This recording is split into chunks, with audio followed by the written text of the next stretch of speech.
Magandang umaga sa inyong lahat.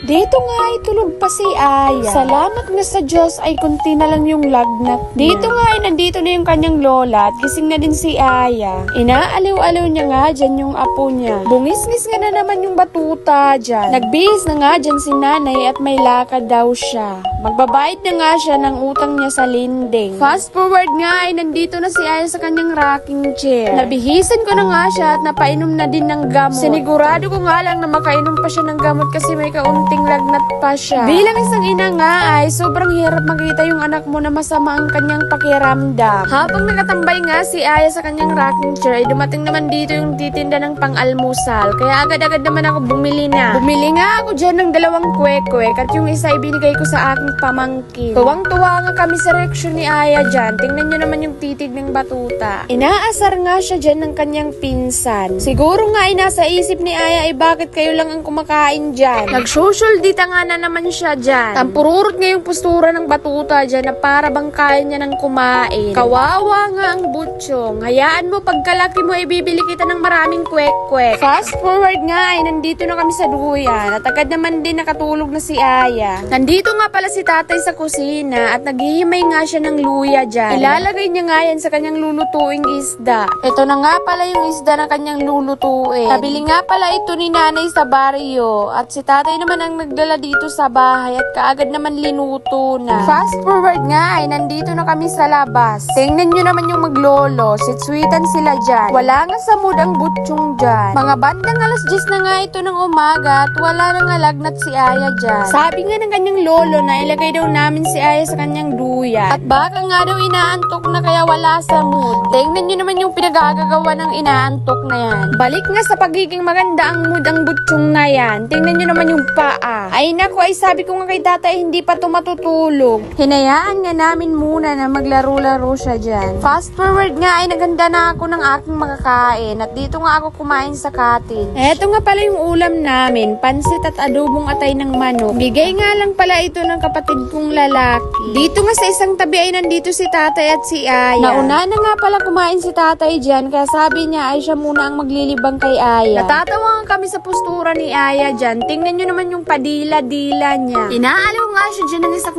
pinsan pero tila nga ay nangangaway siya dyan. Ay naku Aya, napakahaba ng dila mo.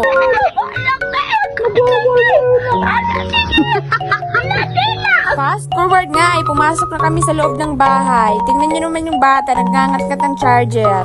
Ang pretty-pretty naman ng my love ko na yan. Tingnan nyo naman na tagpapaganda pa sa camera. Gulang butsyong at ipaglaban mo ang mukha ng Pilipinas. Char. Dito na nga po nagtatapos yung video. Salamat sa panonood!